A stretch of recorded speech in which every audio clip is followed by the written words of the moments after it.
Hashem, we resumed our limud of Ayekah. We're on page Samach Aleph. L'chya is the Shir Ayekah Shiur Shel Adam, on the paragraph at the bottom. Comes out exactly with Parnes HaShana. Reuven, the chilek, we're learning about the chilek between feeling free and being free. Between feeling free and being free. The strongest urge in a person is to feel the freedom to be able to do what he wants to do, what she wants to do. But that very act of allowing yourself to indulge in what causes you to feel free to do what you want to do, feel free to have what you want, could be crushing the freedom that's really much deeper inside of you, the freedom that you're longing to experience, that you're longing to connect to. And Davka, as a result of your allowing yourself to feel free, you're denying yourself the greatest chus in the world and the whole tachlis of being in the world, which is to be free. Be'etzem, to be free. To be free. So, on the bottom of page Samach Aleph,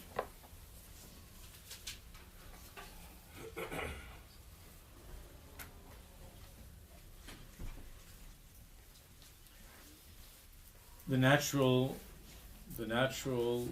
state of a person, of a healthy person, is to want to live with a feeling of harchava, of merchavim, harchava, expansiveness.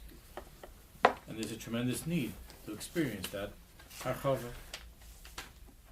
The guf, the body, offers the person a certain harchava, which is translated as going beyond what I have right now and having something else, having something that tastes better, that feels better, and so on. On the other hand, the ruach and the neshama of a person are chavuyim echad v'chadar. They're deep within, and you can't always hear. It's very hard to hear the sound of the neshama, of the ruach of the neshama, calling for what it wants. So this is, of course, the stira that we're in.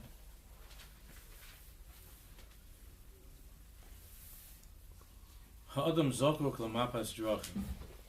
Last paragraph on Samach Aleph. A person needs to have a map. A mapas drachim, a map. Shetisartet lo es chadrei rucho vecholos nishmoso. To be able to see a sketch, a plan. To be able to know where he's able to go to find what he wants. What are the roads that lead him to chadrei rucho, to those inner chambers of his ruach and the hecholos of his neshama, Kodesh yizvade al atzmiyus ha'apnimis, in order that the person should be able to be aware of not just what he wants, but who he is. How to find that within oneself. Who am I? That's the question of Ayekah. What happened to Adam and Chava in Gan Eden was they listened to the voice of the Nachash, and the Nachash was offering something other than the other outside of the Ani, and that was the question of Ayekah. What happened to you? Where are you? Where are you? So a person needs to be able to find that path, to go on that path that leads to that atzmiyus or hapnimis. And to know how to bring that out, to be able to get to that place and to bring it out in his life. Mahem hamaisim hatoivim hamaatzimim umagadlim esapnimius, and this map, of this manual, this guide of life, has to direct a person in such a way to help him to know which other maisim toivim, what things can he do in his life, hamaatzimim umagadlim esapnimius, that will strengthen and that will expand and increase the pnimius, that will reach the chadrei and hechali haneshama, will reach the neshama, and will strengthen that koach of the neshama to be expressed in his life. As we spoke about, that a person has a goal, and that goal is to get to the Olympics, then there are certain things that he has to do, and certain he has to work out and exercise and eat a certain way. There are things that there's a whole map, a whole plan of how a person who wants to get to the Olympics, how to accomplish that. And only if you follow that map of how to get to those koiches within yourself, those physical koiches, is it possible for you to get to that goal, that objective of being on the team or playing in something in the Olympics.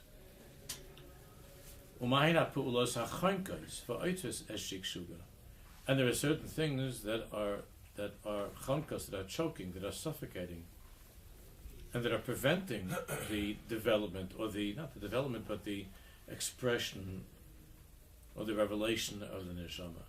Just as, again, using the mashal that we were talking about last week, just as the athlete has to follow a certain diet, and if that athlete is going to, one of the hardest things that they have with these athletes, as they go to higher madrigas in their profession or whatever in the game, is how do you take people who are spending their entire lives indulging in physical pleasures and physical needs, and trying to strengthen them, to get a certain amount of sleep, and not to eat these foods, and to be disciplined.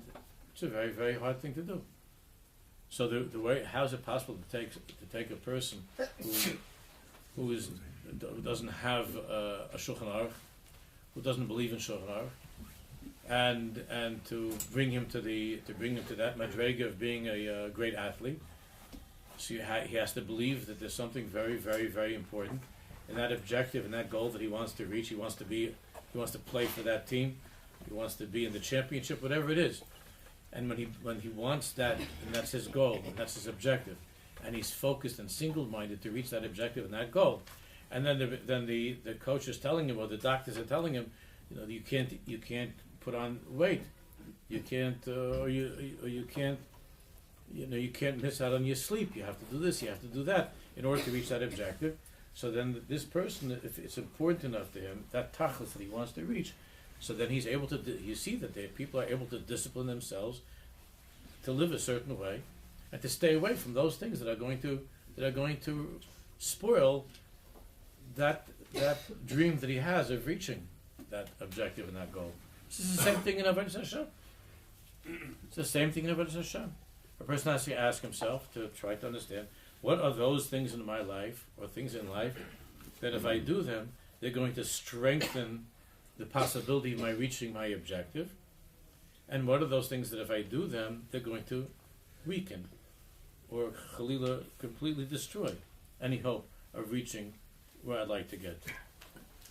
So there are the mitzvahs, to do the mitzvahs, and learning and davening and so on, and to stay away from those things that are unhealthy for the neshama, that cause the neshama to go deeper and deeper into the cave, deeper into hiding. Those are the things that we stay away from. So when you look at the athlete, you feel bad for the athlete, because he has to go to bed at a certain time, especially if the season is coming. I don't know how all these things work, but he has to go to bed, and he can't eat certain things, and you feel like, it's a rachman on the guy. I could eat whatever I like. I eat whatever I like. I'm enjoying my life. And this guy is miserable. He's not able to eat all of these things. He can't eat these things. He's not enjoying himself. And if you ask that question of the athlete, so the athlete will say, that's ridiculous. The objective, the goal that I want to reach is the most important thing in my life, is to be in the Olympics. That's the most important thing in my life, is to play on the team. That's the most important thing in my life.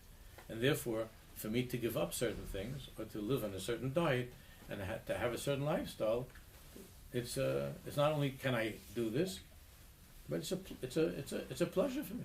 Adrabah. it's a pleasure. It's something which gives me tremendous oinig, because it's allowing me to be free, to reach the goal, the objective that's very important to me in my life, whatever that goal is. So, a person wants to be to get to medical school. If that objective of being a doctor and is so important, so the fact that he's losing many hours of sleep because he has to be up late studying, and life could be, he could have a much what would seem to be much more pleasurable and easy life if he didn't have such an objective or goal of being a doctor or being a surgeon or something. So then he has to weigh what's more important. And if the objective is to be able to get to the freedom of being who I want to be in my life, which is to spend all of my life, whether it's helping people get better or making a lot of money, whatever that is. It doesn't have to be something which is holy, but there's an objective, usually just a muscle. So then the person doesn't see himself as living a life of self-denial. He has an objective that he wants to reach, and in order for him to reach that objective, he has to study, he has to work hard in order to reach that objective, to reach that goal.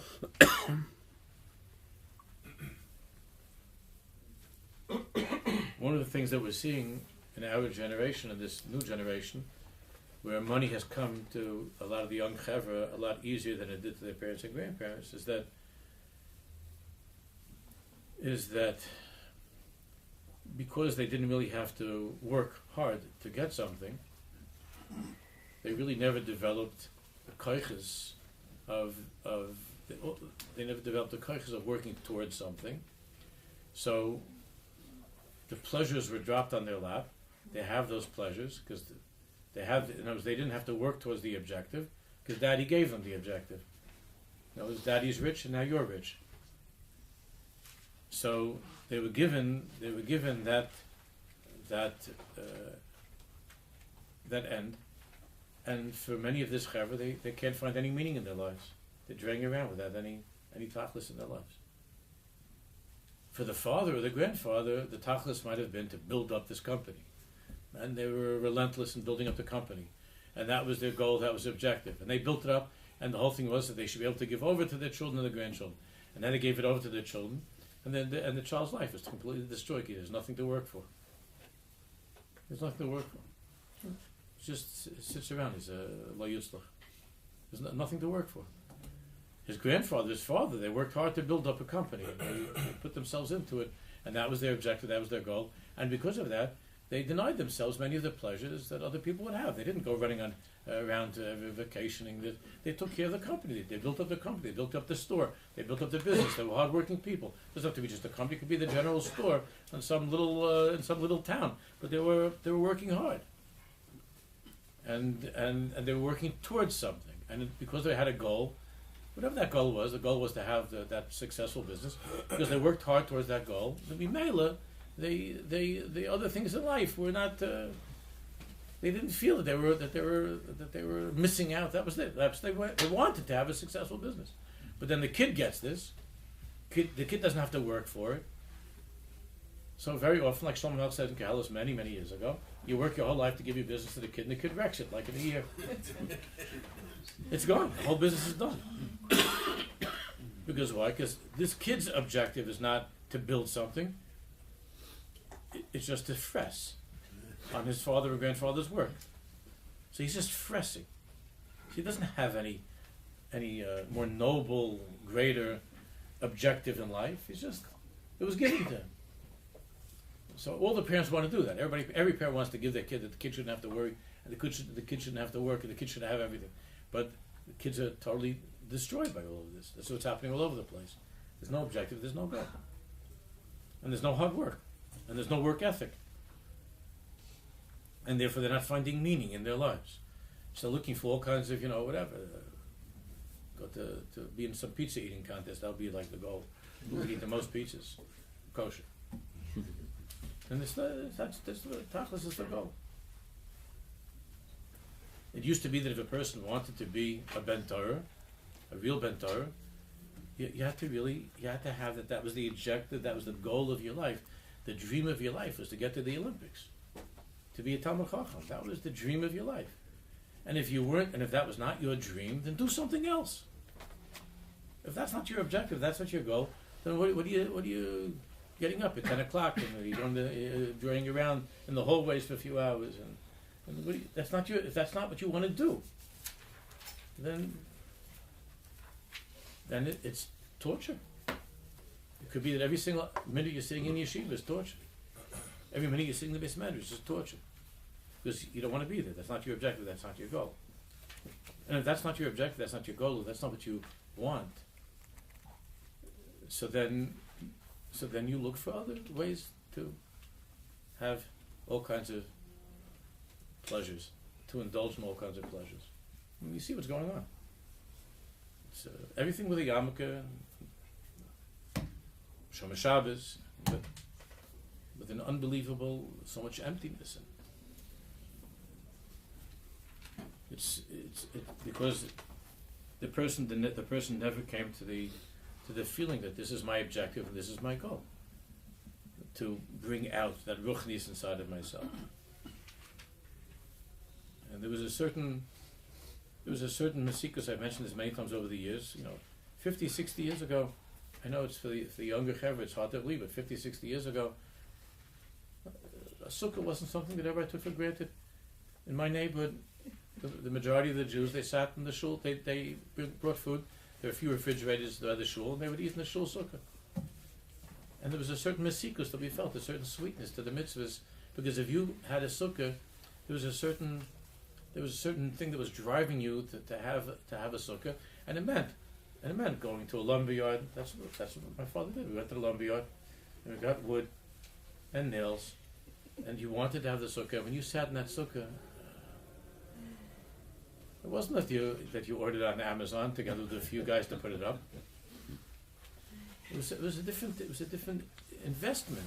It was a different investment because it was important to you, and it was something that was a goal that you wanted to accomplish something. You wanted to accomplish that. The sukkah was a challenge, and you wanted to accomplish that. And then when you sat there every single second, was such a mesikus, was such a sweetness, and such an oinig that because that's what you wanted, and that's what you worked for. So that's what he's explaining. Mamash k'mo sheganon tzarich lahakir b'tiv garini ha'etzim, a gardener. In order to be a successful gardener, you have to know all the different seeds and how they work and all the plants.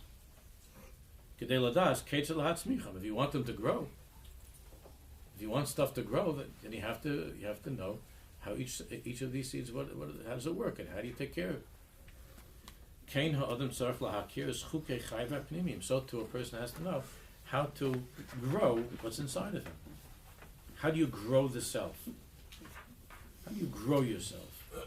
You have to know. So you have to know how different parts of you work. You have to know what the different parts of you.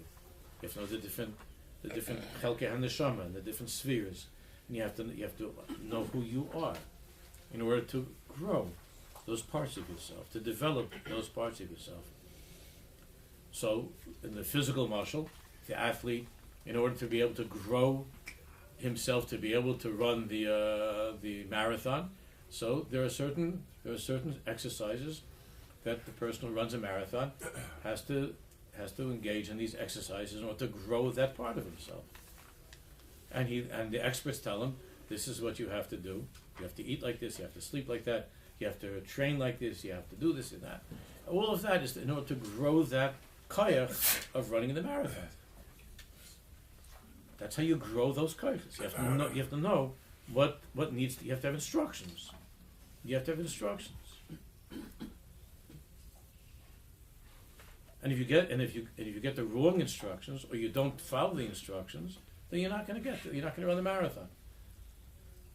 That's just how it works. So if you want to you want to be in the marathon, and you don't work out, and you eat the wrong foods, so you're not going to get there. That's all.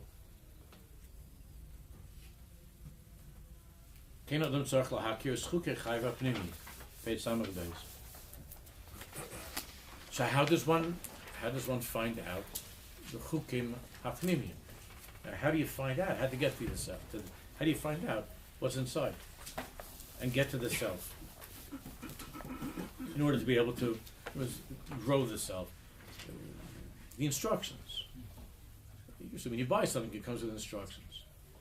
And when a Jew is born, he or she also comes with instructions, which is, of course, Yidiyas HaTorah. But again, for each person, we're going to learn a lot about this in Yeshua with the whole Sefer. But for each person, which areas of Torah to be focused on. I'm not talking about a 6-year-old, Torah Tzivon and Moshe. I'm talking about as you mature, which areas of Torah are going to grow you into who you were created to be.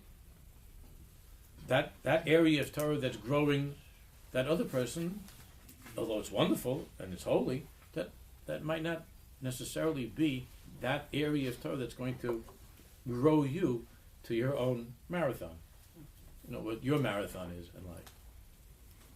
So it's not one thing is for everybody. It's all holy, and we have to respect all the Torah that any Jew is learning. It's gewaldic. But the Torah the Torah is the instructions. The Torah is the manual how to get to that place. That's the Torah. Zosia Torah shenitlu on Parnes HaShana. Hamaral Malamed Shatorah he Seder ha'adam. The whole Nesiva Torah is built on this Yesod, and in many other places the Moral's writing that the Torah is the Seder ha'adam. That's what he calls it, Seder ha'adam. The order. Again, the manual, the instructions. The Torah is the Seder ha'adam. Now, if a person doesn't feel that, I'm not talking about a little kid. If you're already 16, 17, 18 years old, whatever, 19, 20 years old, and you feel that this is not Zalo B'Seder, you're learning Torah, and it doesn't seem like it's leading you towards who you are. And you're just counting the days till you get out of learning. And you feel that the learning is irrelevant to your life. That's the scariest thing. The scariest thing is when it dawns upon a kid that this Torah that I'm learning has no relevance to me. It doesn't speak to me at all. I don't know what the shaykhis is to me. That's the scariest thing. Because that's the beginning of the downfall. When it dawns upon the kid, if that kid feels that I don't know what connection this has to my life. The Torah is the Seder ha'adam. The Torah is the Seder ha'adam. But this person feels, this is the Seder of my life. What does that do with my life? It's a very subtle thing that shuts down in a kid's head. And things that motivate him to continue on, to try to push through. There could be many reasons why he would continue to try to steig, but they're ulterior motives, not interior motives. And Chazal spoke a long time about people who learn for kavod. Somebody learns because he wants to be admired and respected. But you see that kind of a Jew. He could be a knowledgeable person, but he doesn't have Yoshamayim. So he's not a happy person. There are many reasons why a person will continue to push through in yeshiva and to steig and that are not necessarily connected to the interior of who he is. It's the exterior. And when it's the exterior, to get a shidduch, to avoid going to a regular job, whatever it might be.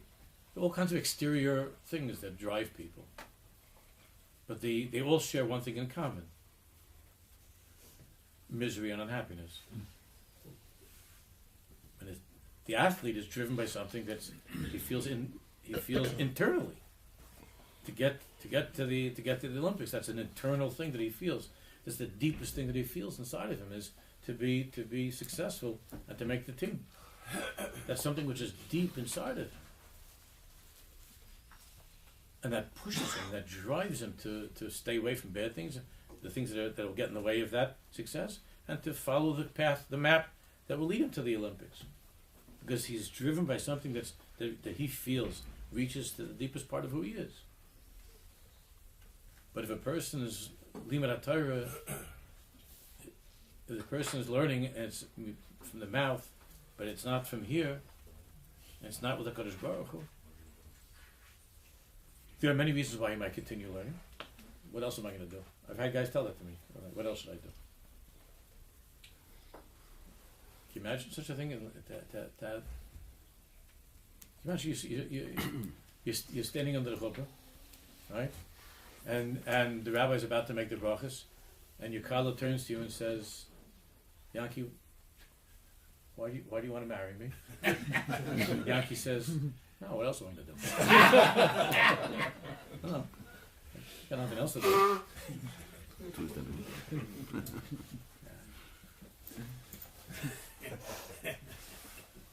You know how many times I've had this conversation? Like, the guy sitting in you, why are you learning Torah? No. What else am I supposed to do? If I don't, I'm in trouble. If I don't, I won't get the shidduch. If I don't, I have to go to work. If I don't.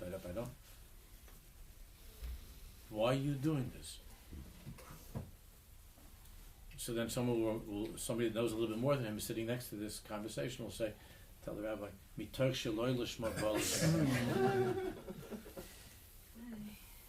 Mitoch sheloi lishma bal lishma. Don't worry. Eventually, you're going to want it, and eventually, you'll learn lishma. Torah has a tremendous power, and that's why that's why it's kedai to try to continue learning, to find your place in Hashem's Torah, because everybody has a place in Hashem's Torah, and that you should come from Mitoch sheloi lishma to come to lishma. But it has to be, as the Sefer tell us, that you want to come to a madrega of lishma. That you want that. That's an objective also. It's okay to feel right now like I'm not. I don't know. It's not reaching me, and it's hard for me. That's okay. Those are normal feelings. But you want to get to that place of connecting to the Torah. That's Mitoch sheloi lishma bal lishma is a very powerful thing. But so when the person wants to be on that program, and those are a bunch of I know right now I'm telling you, this is not so geschmack for me. It's not so easy for me. I don't really feel the pleasure of this. I don't know what I'm doing with this.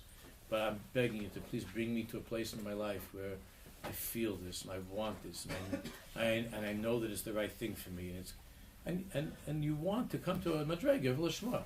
No, it's a chashuv thing. Mitoch sheloi lishma bal lishma. And if you're a Rebbe in yeshiva and you talk to the bacher and you're working with him and he needs some chizuk and it's good. He wants that, and you try to help him along that path. That's terrific.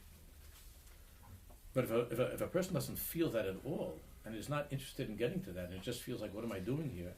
And I don't know why I'm here. So it's very, very, it's a terrible life. It's terrible to be in that life. And why wouldn't the person then look for freedom in other things in his life? If he feels that he's trapped and he's being held hostage here, so then he's going to look for freedom and to find other things, like we spoke about last week. He'll look for it in other ways. Because he feels that here he's suffocating. This is not who I am. So who am I? So he'll try to find a little girlfriend to text with. And then she says, "You're cute," and he says, "You're cute," and then there he's free. Then there we have the whole story. It's not complicated. What's going on everywhere? How could there be such a thing? Why would he give up Bava Kama for this girl? He doesn't feel connected to Bava Kama. And he feels connected to the girl. You have to be a Rogachow to figure that out. That's not complicated. Now, if he wanted to get more connected to Bava Kama, and we could inspire him to want that connection, let's work. Let's work at it. Let's develop. Let's get to that. That's a goal. That's an objective. But that's not his objective or his goal at all. I'm not talking about a 10-year-old. I'm talking 16, 17, 18, 19, it's not his objective, not his goal at all, you're in danger of ruining this person's life on many levels. And his wife and kids also, when they come along in his strange story, which is what's going on. They're also going to get brought, they're going to be taken down by this guy. Because he's an unhappy, unfulfilled person. Now, it didn't have to be that way, because the Torah has in it, for everybody. There's no such thing that a Jew can't be given chiyus from the Torah. There's no such thing. The Torah is a samchayit. The Torah is our life.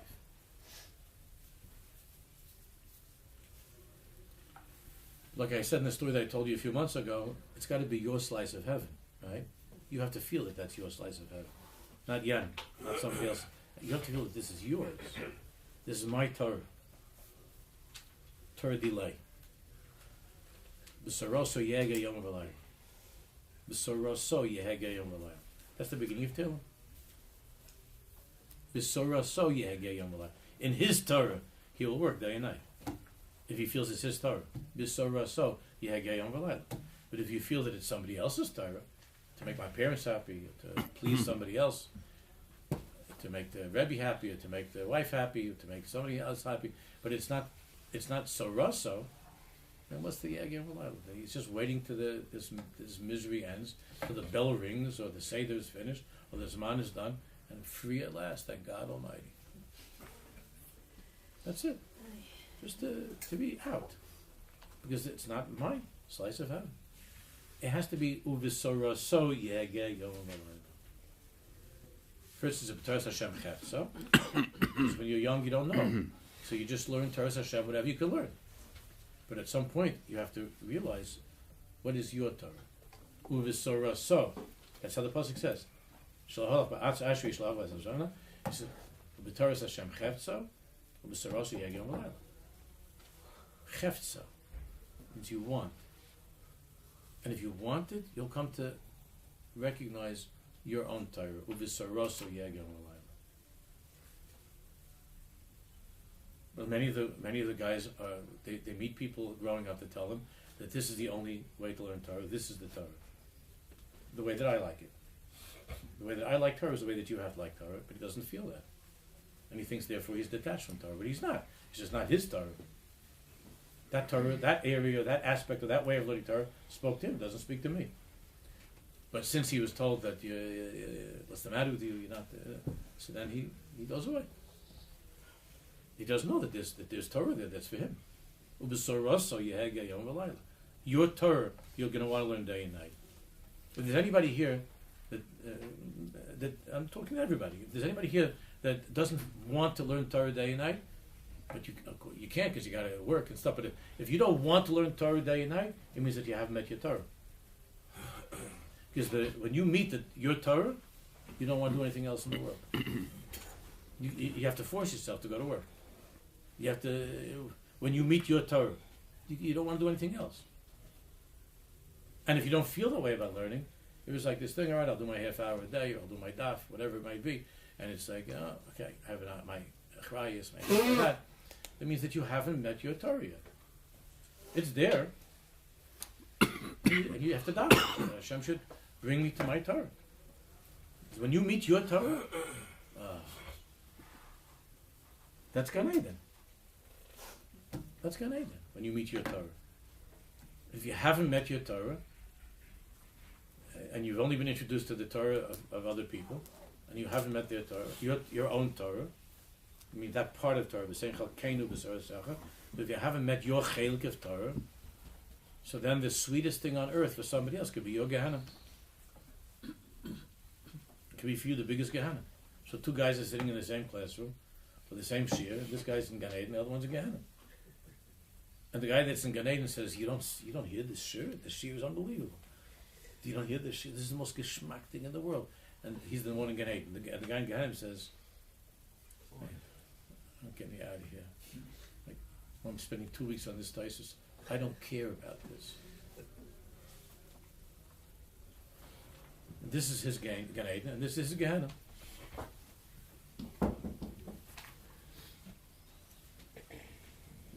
And the big question is, how will the Rebbe handle that boy?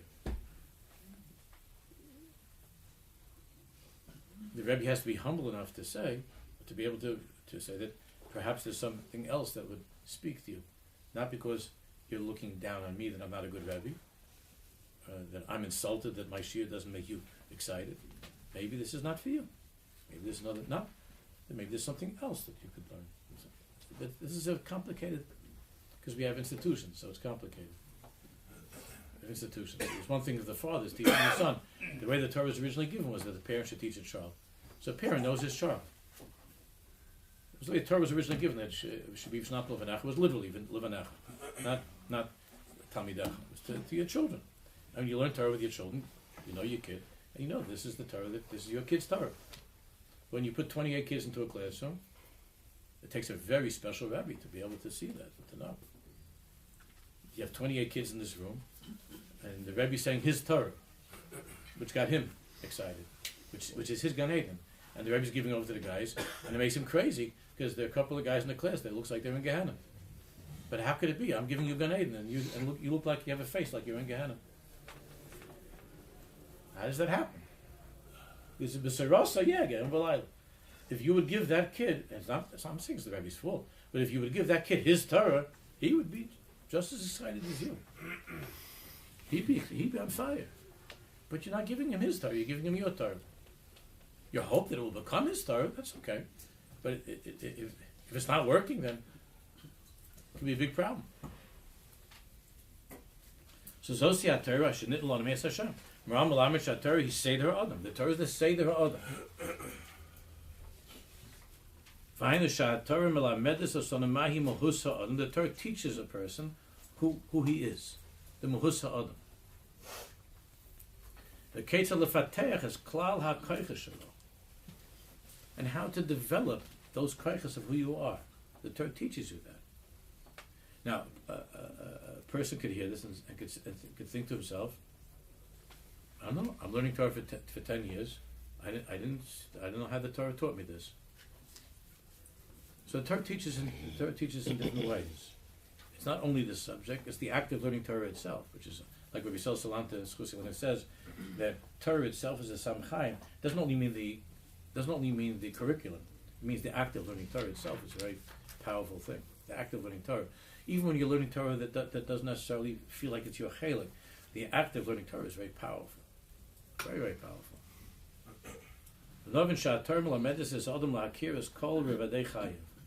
But when you're learning your Torah, the Torah will teach you all the different parts of who you are.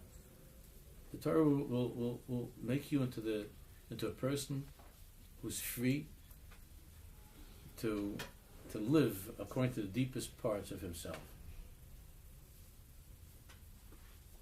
It's a paradox to have a person who learns a lot of Torah and is an empty, shallow person. How could that be?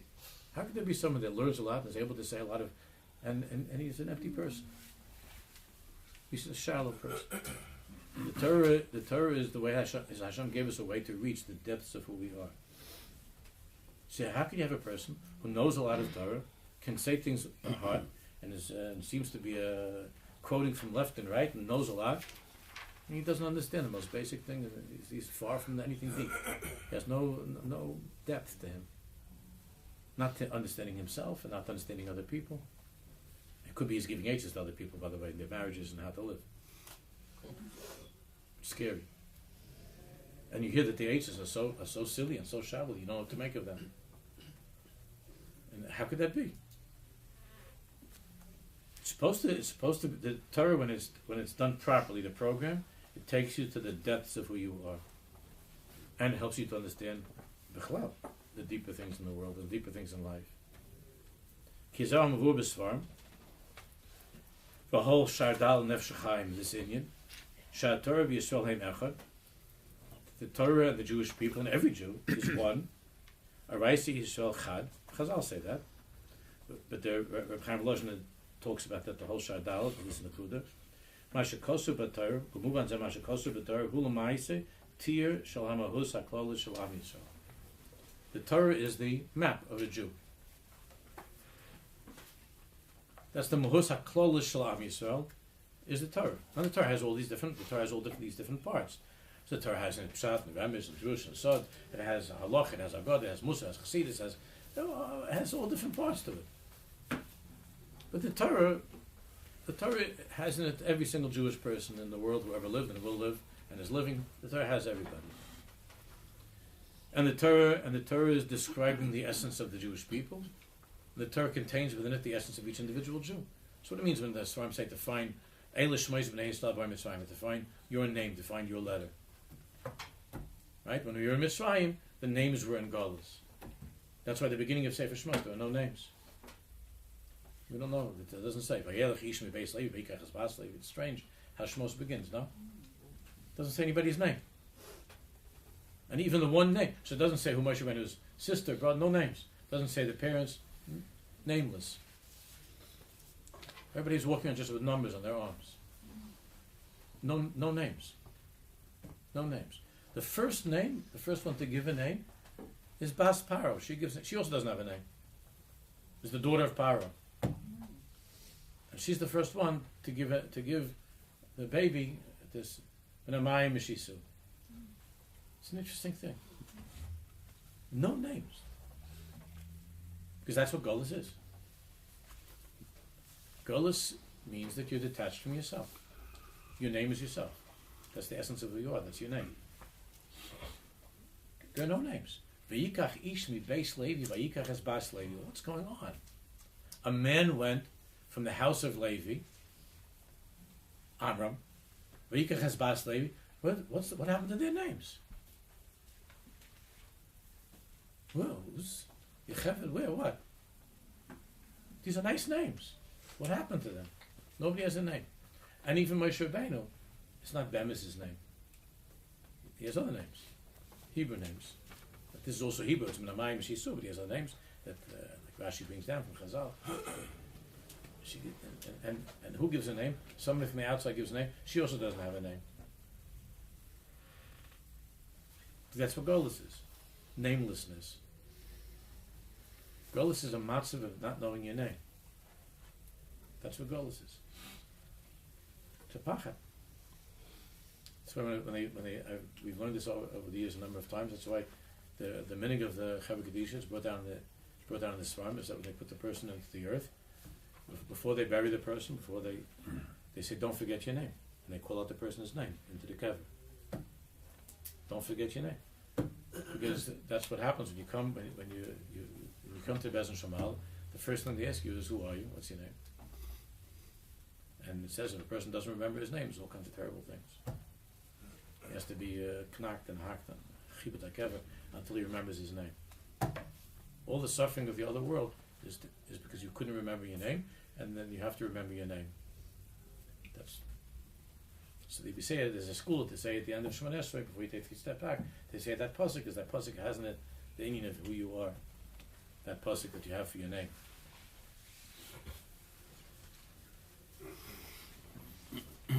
Because Golus means not having a name.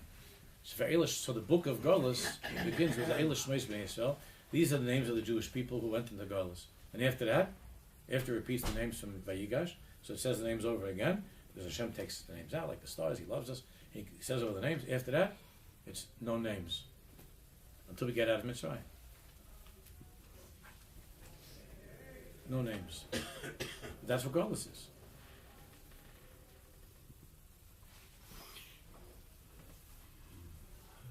The mahus of a person is the name.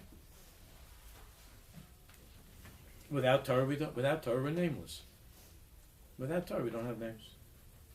I mean, you have a name, you call yourself this, you call yourself that, but we don't have it, not connecting to the mahus of who we are. Which on the side note is why you have to be so careful to use your Jewish name, and to be so careful that when it comes time that your parents, that when you give a name to a child, to have a different cheshbon other than what sounds cute. Cheshbon of what a name is. To David Hashem, you should have the Ruach HaKodesh to give your child a name that is the essence of who he is, not to give some ridiculous name because you're imitating somebody you heard is a nice name. It's a scary thing, but that's what Golus is.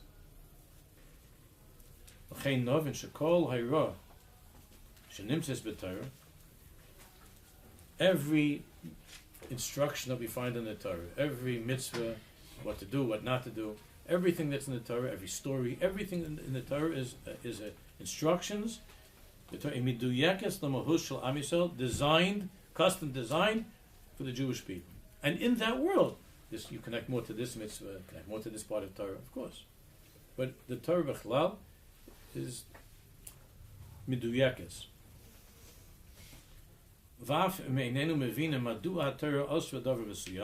Even though I don't understand why is the Torah say I can't have meat and milk. What's wrong with that? Even though you don't understand it. Lo b'glal zeh navar latzivit. That's not a reason that you shouldn't stick to what the Torah says. Chas v'sholom. Mamish kishem shalom nizalzel by rasa rofei. The same thing. You don't know what the doctor. You have no idea what this medicine is, but the doctor told you. You got to stay away from this killing. You got to take this. It's going to save your life. So you listen to what the doctor says. Why does the person listen to the doctor? Because it's pasha to the person that the body has certain rules. The body follows certain rules, and this doctor supposedly is well versed in these rules. And he went to this doctor because he's supposed to be a mumcha, knowing these rules of what makes your nose work. So he knows all the chukim of the nose. So if you're having a problem with your nose, you go to this doctor and you trust. You don't say to him, even if you're like the most yeshivish person in the world, you don't say, how do I know this is going to work? Who told you this is going to work? You saw this working. You know yourself that this works. And the doctor studied this. And this is what he does. And this is how it works.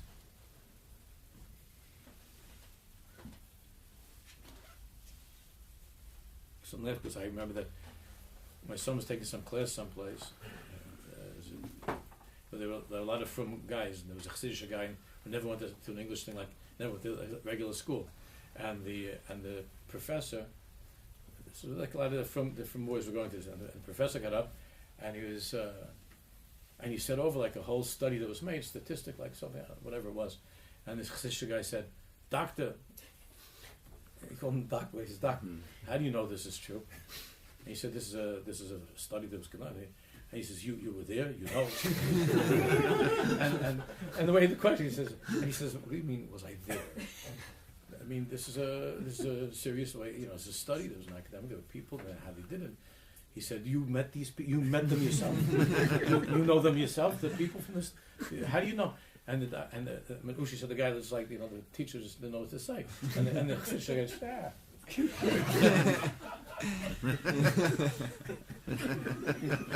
That's it. Finished. You go, you trusted this guy, he studied this Indian, and he knows what he's talking about. Again, it's wrong, right? But there's a certain chukiyut to how the nose works, to how the ear works. There's a certain, and you don't know that. That doesn't mean you don't take the nose drops. He said, they'll help you feel better. Take these nose drops. You were there, it helped. How do I know it's going to help? You do it, be quiet, and do what you have to do. But I'm sorry, is here. Maybe a person has to be careful. Things that are poison, things that are dangerous, you have to know. The people who are among them tell you, this is, again, contradictions. This is bad for you. Everybody agrees this is bad for you. You should not have detergent for breakfast. It's bad. Don't drink the detergent. It's bad for you. So, why? You saw someone that was hurt by it? Did you see? I'm asking, did you see somebody that had a problem with this? It's green, it looks nice, I want to drink it. I'm telling you, there's poison. It says on it, keep out of the reach. It could cause you to die. And he says, how do I know? I didn't see that. I don't know that. No normal person lives this way. You can't live this way. And to eat the things that are healthy. Al Briya's Kufa L'Chaska. In order to and there's a certain law, there are certain instructions that the body comes with, that Hashem's Baruch made the body a certain way. These are the things that are good for the body, these are bad for the body. And sometimes this particular body needs this kind of thing, this particular body needs something else, but there's a certain mahalach, and these people study that to help you to know what's the chok of your body. They make mistakes, everybody makes mistakes, but for the most part, there's a certain chukiyut of how it works, how these things work. Want to say something? I had a question, if I may, Rabbi. So you were talking about fathers and sons parents and grandparents giving money to their children. I wanted to know what the Torah says. There seems to be a new phenomena or a phenomena called the giving trust, where parents give to everything except their parents. Except their children. Except their children. Huh?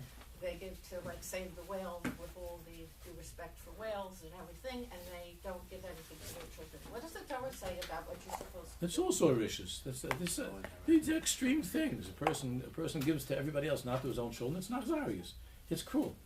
No, it's a good thing if you're able to give to your children and to help them. But you're the kind of person that you educate your children. You teach them what it means to work hard for something, and it's not easy to do that. But it doesn't mean you give your money to the whales. Does the Torah stipulate any percentages or anything that? Of course, there are halachas, and I'm not going into that now. There are halachas of how to divide up one's Yerusha with the children, and how much of that gets stuck. Of course, these are things that halacha discusses.